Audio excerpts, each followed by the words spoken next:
And on the Zoom call there, it says, it's going to read the trustee of the person, Mohammed Idris. Could you come on the Zoom call? Can you hear me? I can. Can you activate your camera? Yes, just give me a second. Hi there. So are you, is it Mohammed Idris? The trustee. I'm the trustee. The trustee of the person is here, and all the beneficiaries have been already named. Okay, so I'm looking for Mohammed Idris. If you're not him, you're free to go. We'll issue a warrant for him. I am the trustee of the person. So, okay, I'm not sure what that means. You're going to have to explain that to me. I mean, I know what a trustee is. When they have a trustee over as a person, that's someone who governs their affairs if they're not able to manage their own. Generally, people aren't trustees for themselves, and so that's why, and if you're, I'm not sure exactly what that means, and you're going to have to explain that to me. Pause right here. This is the first red flag. The judge is already signaling confusion, and that matters. In real courtrooms, you can't just redefine legal terms on the fly. A trustee of the person usually refers to guardianship situations, not criminal defense. Watch closely. This misunderstanding is about to drive the entire hearing off the rails. Quick question for you. Do you think this argument has ever worked in a criminal court? What I mean Like by I say, if you're, I'm sorry? What I'm saying is the trustee of the person is here, and all the beneficiaries have already been named. And it's on a trust, and that trust is private. Okay, do you have a name? Because you are claiming that you are the trustee, or the prosecutor is claiming to be the trustee, and the investors No, I'm not. to be the beneficiaries. Okay, I'm going to stop you there for a second, because I'm not claiming that. No, you can't finish. When you say you are claiming to be something that I'm not doing, no, I'm not going to say that, because that's not true. I'm not claiming to be anything other than the judge in Thurston County District Court who's on this calendar. So I'm not the trustee of anybody. This is a crucial moment. The judge is drawing a hard boundary. Criminal court is not trust court. No contracts, no beneficiaries, no private trusts. This is the system saying, we're not playing semantic games today. And notice the tone shift. Patience is still there, but it's thinning fast. Well, you're here to come after my personal trust, correct? No. Why would you think that? I object being a trustor. Okay, well, you're not one. I'm just trying to find out who you are. I can't get any clearer when I said the trustee of the person is here. Okay, is the person here? You're not going to answer that. The trustee of the person is here. Okay. And the beneficiaries have already been named. Is on a trust, and it's private, and my trust is private. Okay. What's the state's position on where this case is headed? And then I can come back and speak with Your Honor, who I assume the trustee of the person is the person named as Mohammed Idris. And so, but let me hear from you what the state's position, these cases look like there's a fraction of failure to control a traffic device. There's a special fuel trip permit. And then there's a failure to comply charge. Yes. So what's the state's position on where we're going from here? If Mohammed Idris is not present, the state would ask for a warrant. Mohammed Idris I'm going to consider him present based on his verbiage. I know he's operating under a lot of false premises, but that's kind of on him. So, right. But I mean, what is the state where we're at here? If the state wants to go to trial on this case, we'll set it for trial, and then the state would ask the court to set dates. Okay. Within speedy trial, the state also would like to clarify whether Mohammed Idris is intending to go pro se or if he will have counsel at trial. He looks like he was okay. So I'm going to speak here for just a minute, and I'm going to kind of tell you where we are with this, and then we'll go from there. So, you said a lot of things already that just simply are not correct. And here's where you're at right now. Let's break this down simply. These are criminal charges, not paperwork disputes. Jail time and fines are on the table. This is where most defendants realize the gravity of the situation, but instead of adjusting strategy, he doubles down. Ask yourself, if you were facing 90 days in jail, would you still be arguing definitions? Or would you call a lawyer? Right? And so you've been charged. There's three things at issue here. There's two statutes that are alleged to have been violated: violation of a special fuel trip permit, violation of vehicle operator refusing to comply with an officer. And those are both, I think, simple misdemeanors, which carry with them maximum penalties of 90 days in jail and a $1,000 fine. Pleas of not guilty have been entered. And then these cases, they're both criminal cases. And what happens is they either resolve through some sort of plea or some sort of agreement, or they proceed to a jury trial. And now, if you goes to it, since they are criminal cases, it's headed to a jury trial, you're entitled to be represented by an attorney. Look like a previous judge had already ruled that, or found that you were going to, are you going to represent as the trustee of the person of Mohammed Idris, going to be present to contest the criminal charges against the named Mohammed Idris? Are you going to do that yourself, or do you want to have an attorney appointed to represent? I can screen you for court-appointed counsel, or you can hire an attorney to represent yourself. Do I have a standing to speak? Yes. Okay, I object to what the prosecutor has said. Okay. And I'm standing on, I am. You're standing on what? The trustee of the person is here, and the beneficiaries have already been named. Okay. It's on a trust and it's private. Okay. And I object to the prosecutor saying that representing myself, I object to that. I object to being the trustor. And I'm not here to give out gifts, reducing the public law or the public debt.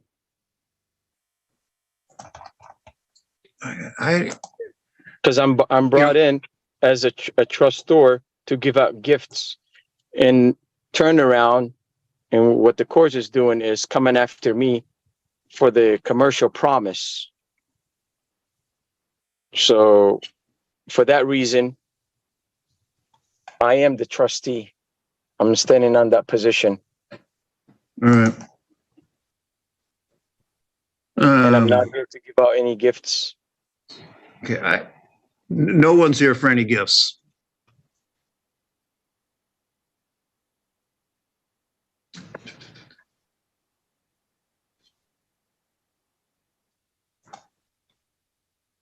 So I object to that. The trustee of the person is here, and all the beneficiaries have already been named. All right. And I'm not talking about the beneficiaries, which is the investors. I have no idea what you're talking about. When you talk about the beneficiaries, I don't have a clue as to what you're talking about. So I don't even know what that means. I'm trying to figure out, where we're going to go from here. And I have an idea, but in a minute, I'm going to take up some of these. I'm going to take some of these other cases, and then I'll come back to you. But I'm the only witness on the case, correct? No, you're not. That's not correct. And there it is. Dismissal denied. This is the court saying, Your theory doesn't stop the process. Judges can't dismiss cases just because someone declares a legal identity. Courts run on statutes, not beliefs. From here on out, every repetition actually hurts more than it helps. No. Give me just a second here.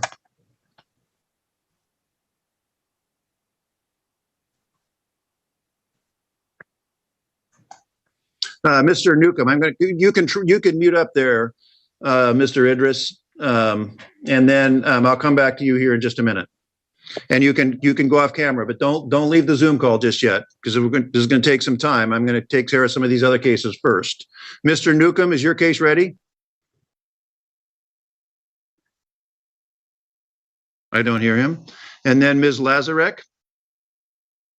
Your Honor, we'll be doing a change of plea today, but I'm just waiting for my client to log on. All right.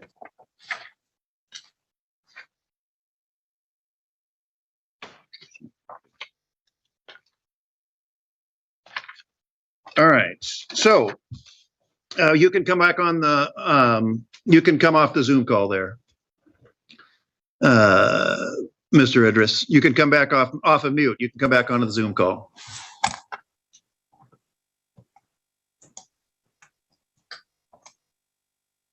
So here's where we're at here. And I started talking about, and again, at this time, I don't want to hear anything about the trustee and the named or unnamed beneficiaries. My only question is, do you want to have an attorney appointed to be involved and help you with this case?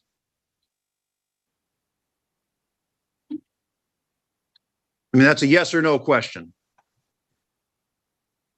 The trustee of the person is here, and the beneficiaries have been already named. And I'm asking for the court to dismiss this case because I put myself in the position of a trustee. Okay. The request to dismiss the case will be denied. I'm telling you that. And I'm going to ask my question again. Do you want an attorney appointed to represent you, or are you going to go it alone? How can somebody represent me when I'm the trustee? Okay. And the beneficiaries have already been named? You can't even continue. Why do you think that?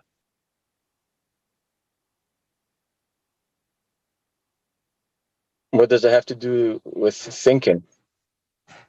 Yeah, that's a good question. Well, I mean, you're just telling me that, well, I've named the trustee and the beneficiaries are named who haven't been named to me, so I don't know who they are, and they're really not interested. I mean, if life were that easy, anybody could do that in any criminal charge. Anybody get charged with anything? Well, I'll just name myself the trustee of the person and name some beneficiaries, then you're off the hook. You know, things just don't work that way. How come they don't do it? And so in terms of, you know, at some point, on the This part is subtle but important. The judge isn't arguing. He's managing the courtroom. Before prosecutors debate facts, the court must establish who is legally present and how the defendant is represented. Without that, nothing else can move forward. This isn't bias. It's procedure. There was a scene where you were contacted by a law enforcement officer, or maybe even more than one. They identified some charges or some statutes you were not complying with, including, you know, the special field trip permit, and you refused to comply with the officers and things of that sort. So they refer that to the prosecutor's office. They're charging a crime, and I've told you what those two crimes are. And now, again, these cases either resolve, and if you've been on the Zoom call, which I think you have for a while, you've seen some of these cases resolve, or they go for a jury trial. And again, you've seen all these other attorneys who represent these folks. I mean, if they could make these cases go away simply by naming someone as a trustee or naming the charged person as a trustee, I mean, shoot, they'd all do it. And then nobody could ever be prosecuted for anything. So that's why I'm wondering why you think that. And now I'm losing my voice, but it'll come back, I promise. So if you're going to keep just, Go ahead. I mean, if you're just going to keep repeating that to me, then I don't have much of a choice other than we'll just set this to a jury trial, and then you can repeat that to the jury and see how that turns out. But I don't really have much of a choice here right now. I object. Isn't the prosecutor supposed to be speaking and ruling between me and the prosecutor? Say that again. I didn't understand that.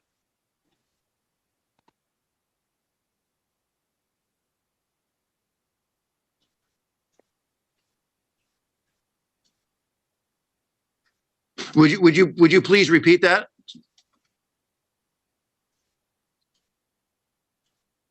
How come the prosecutor is not saying anything? Why is the prosecutor silent? Well, because part of my job is trying to identify who's here.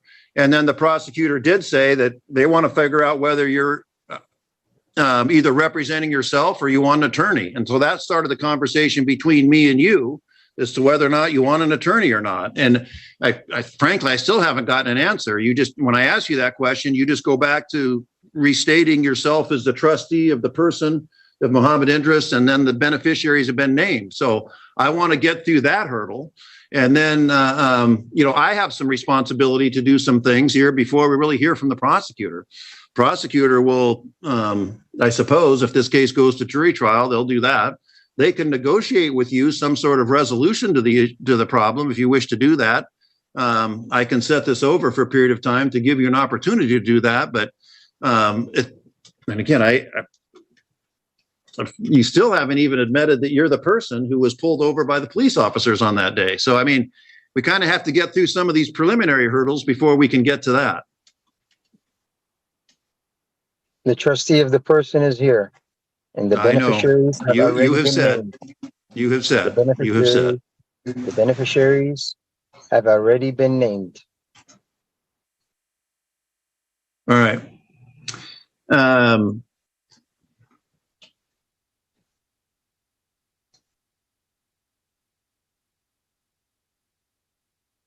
Do you understand that the prosecutor is an attorney who's passed the bar, practiced law in the state of Washington, appears here fairly regularly, and knows the rules of evidence and criminal procedure, and quite familiar with them, given that that's what their job is? I object to being the trustor. Okay. Do you understand what a prosecutor's job is? I object to being the trustor. All right. You can go ahead and mute back up. You can stop your camera, and then I'll come back here in a minute. All right, Mr. Idris, you can come back on the Zoom call, please. Activate your camera. So I'm just going to talk for a few minutes, and then I'm going to tell you what we're going to do here, going from here.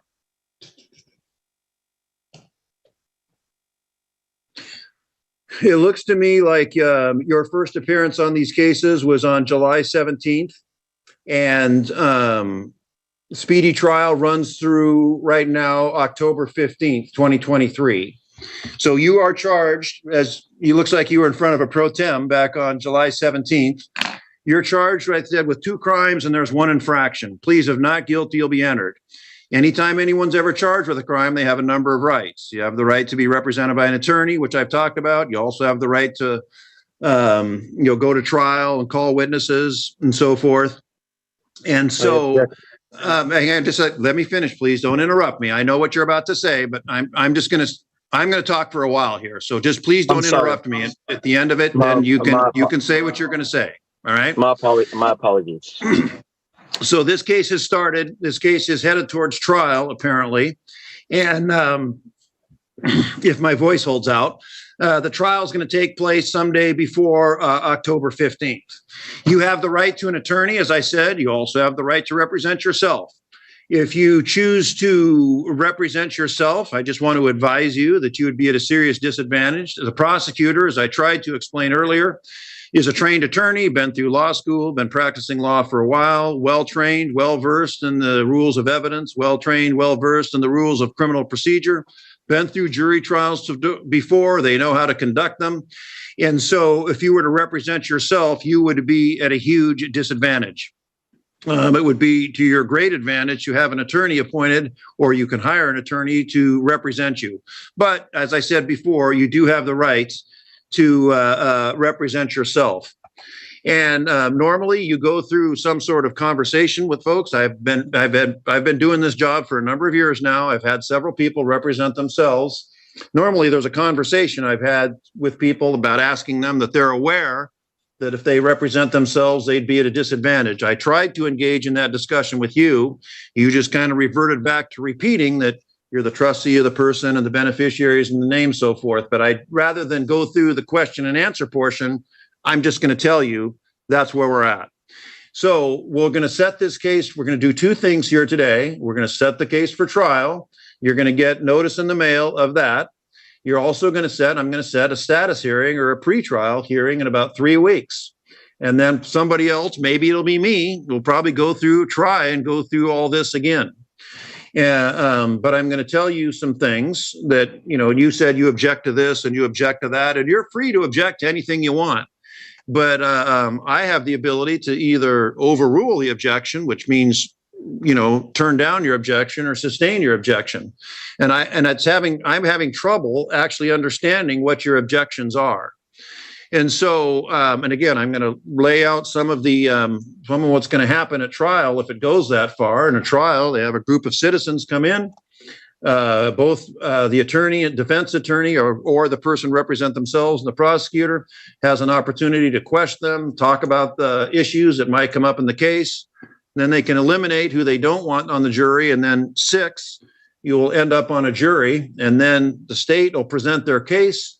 You or an attorney, or you on your own behalf, or you as the trustee of the person, can present your case or explain to the jury why you think you should be found not guilty of what you're charged with.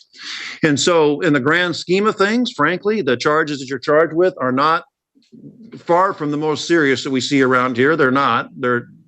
But they are crimes, and they are in their own way serious. And so I don't know whether anything I've said has made any impression on you at all, but that's what's going to happen here today. And if you wish to, so this case is headed for trial, and like I say, we'll do sometime before October 15th, but we're going to do a intervening, and I'll tell you when that is. Why don't you set just a status pretrial for like about 3 weeks. And you can think about what's going on here. You can think if you want to take some alternative place. If you want to just come to court and keep repeating the same thing to me when you get in front of a jury, you keep repeating that same thing to somebody else, I suppose there's no way I can stop you of doing that. But I'm just trying to enlighten you on what's going to happen. And, some of, your objections you talk about, see, that's the advantage the attorneys have. The attorneys know when objections are well-founded and when they're not. And I kind of get the sense from you that you really don't have a complete or accurate idea of what this is all about and what's happening. And so I tried to spend some time explaining that to you as best I could. And I guess I told you I'd let you speak, or hinted that I would let you speak. I'll go ahead and tell you. Do you have any response or any thoughts on this, or would you understand this is going to trial, or go ahead? I've said what I'm going to say. I'll turn things over to you. Any response to any of that? Again, I object. I'm standing at what I said.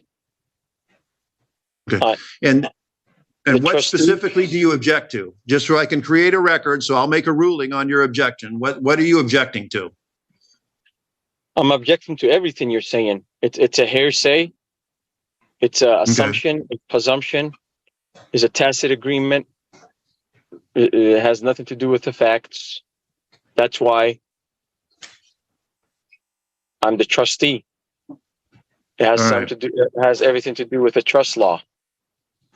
The trustee of the person is here, and the beneficiaries have already been named. That's why I have a All right. trust, and my trust is private, and I don't see your trust.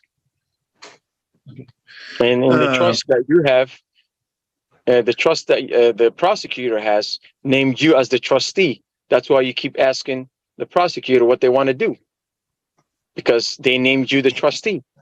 Now this is serious. When competency gets mentioned, that's not an insult. It's a legal safeguard.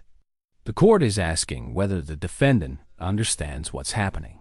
The judge declines for now, but make no mistake. Once this enters the record, it changes everything. Final question for you. Do you think this case ends at trial? Or does it take a very different turn before that? And you guys brought me into court to bear gift, to give out gifts. And I'm not here to give out any gifts. Right. I'm here to object to giving out any gifts that's supposed to reduce the public debt. Am I wrong? Yes. Yes, you are. And that's frankly, that's kind of the sad thing, because I'm really not sure completely of what you're saying, but a lot of the things you just said are quite simply not true. And I asked the prosecutor where they wanted to go in the case, because they file the cases, they choose to go forward. Sometimes, as you've seen today, if you've been paying attention, the prosecutor said, "No, Your Honor, we're going to dismiss this thing." And so I dismiss it. So I asked the prosecutor, they filed the case. What do you want to do with this case? They said they want to go forward, which brought about this conversation that we've been having. And that's just one example of one of the things you're wrong about in terms of this whole trustee thing. I don't know what that means to you, but I have an idea of what a trustee and is and things of that sort. And I don't have a trust. I'm not anybody's trustor or trustee. In this court, neither is the prosecutor. And so when you say, am I wrong? The short answer to that is yeah. And unfortunately, and I'm taking some time to try and explain it to you, but I just don't feel like I'm breaking through. But to answer your question, am I wrong? Yes, you're wrong about a number of things, which is really unfortunate that I can't explain that to you or make that clear to you. What's your evidence? Evidence is clarity. I'm sorry? What's your evidence that I'm wrong? Well,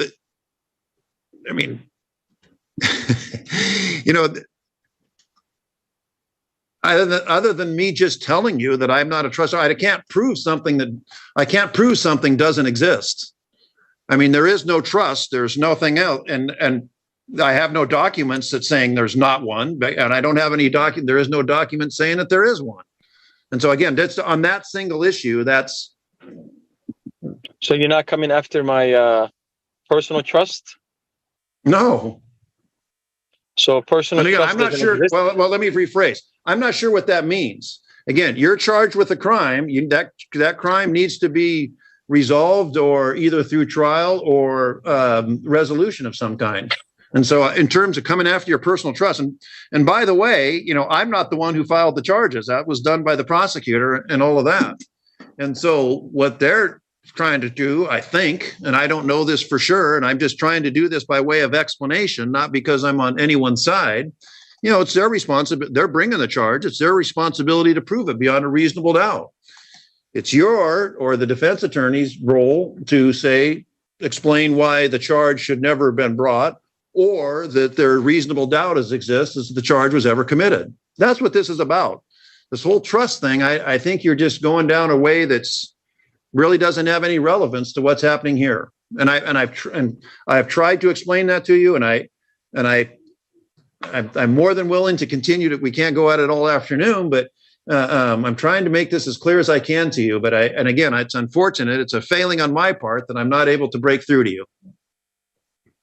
Your Honor, if I might for a moment. In a minute. So I guess We'll set it for status hearing, we'll set trial dates, and then we'll just go from there. Your Honor, based on this conversation, the state has concerns about the defendant's competency. Yeah, we're not going to go down that route right now. And so you can raise that, but I'm not denying that without prejudice. But at this time, we're not. For one thing, as you well know, given the nature of the charges, and given the schedule, this case will drag everything on we'll be here for the next couple of years. And at this point, I'm not prepared to do that. So you can bring this up again if you wish, but for right now, we're not going to go there. And do you understand what the state just said to me and what I turned them down for?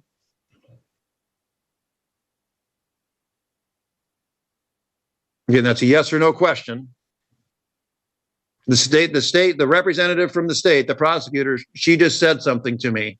And I said, no, we're not doing that now. She made a request of me. And so do you know what that request was?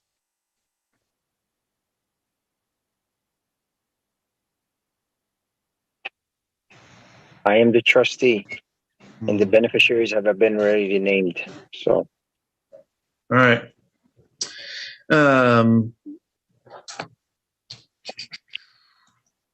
Has he been sent discovery?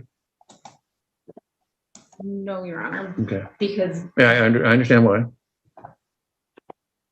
I understand why.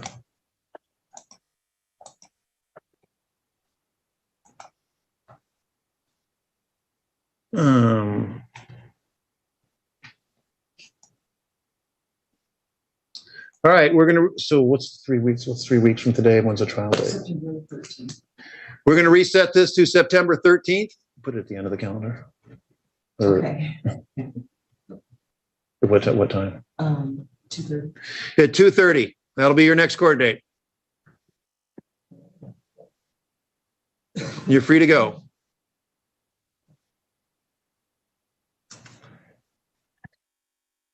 Mr. Fugate, are you back? I am, Your Honor. And my